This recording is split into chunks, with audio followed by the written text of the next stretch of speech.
At this juncture in the world's history, world leaders are faced with some serious problems, and they're coming up with some solutions which they think will help to mitigate the problem.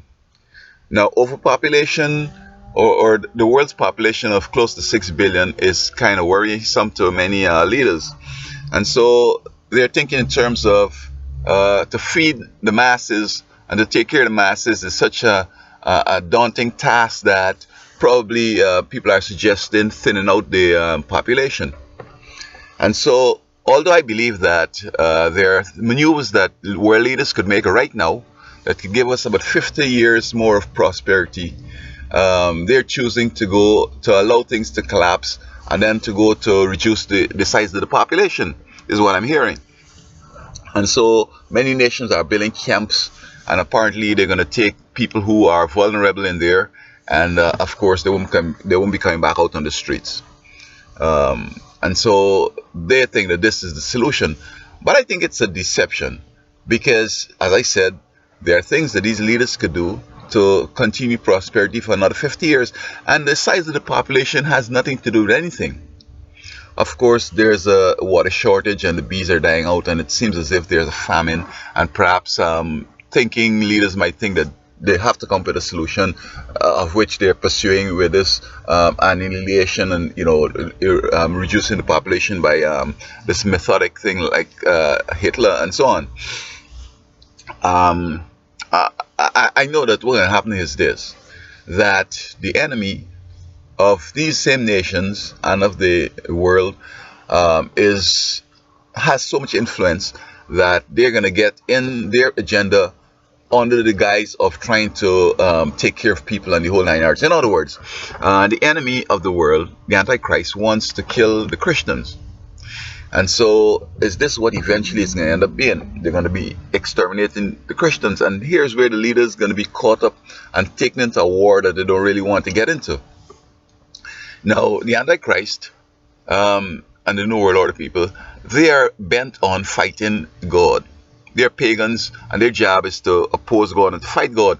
And they're getting these leaders into this thing in a gradual way, and in a way that they're not even perceiving the end from now, because the end is that they want all good people dead.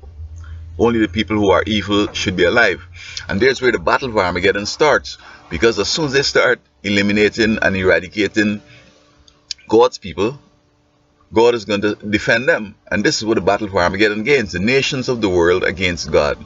You know, of course, they lost already. They even lost before they even started. I could even tell them they lost already. And unlike the Middle Ages, when the Huguenots and other people in France were almost exterminated, and the genocide of the Armenians, of course, we had all this time that if they were to go ahead, they could have done exactly what they wanted. I mean, the Armenians almost were exterminated. But I want to tell these leaders this: that I've been studying this thing for the last 50 years. Then I went to college, I studied it some more, and over time I think I'm a specialist in it. And I'm going to tell you, leaders of the world, this: that you cannot eradicate God's people. Jesus said that he's going to cut short the work in righteousness. If he doesn't cut short the work, then who's going to be saved? In other words, if he doesn't stop the work and come earlier to this world to save his people from this world, the systematic way of going about killing them, they will kill everyone. And God had already promised, when the trump of God shall sound, and the dead in Christ shall rise first, and we which are alive and remaineth will be caught up together with them. So in other words, there are people who are going to be alive to be united with the righteous who are dead, to be translated to heaven with Jesus. And so if they were given a chance, they would kill all these people and they will make this thing alive, because there will be no living ones to rendezvous with the dead who will be resurrected. And so, we talk about the 144,000 that will not see death, it seems, will be translated. And so these leaders are going to be making this big mistake of this exterminating. And I think that they're telling them also that this world is going to go on for another million years, so that we definitely have to do something about this overpopulation.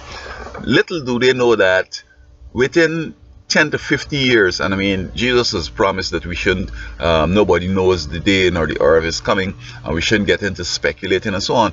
But when you look at the times in which we live, the type of evil that is coming on the world, and the type of things that people are doing, if one thinks that this world could go for another 50 years, then one is kind of stupid or something. We are almost at a point where we're going to kill ourselves off. We have all these nuclear bombs. We have this impending sort of thinning out of the population of the world. I mean, Jesus is going to be here real quick, and I'm going to be enthusiastic, and I'm going to say maybe within 5 years, maybe within 10 years, he's going to be here.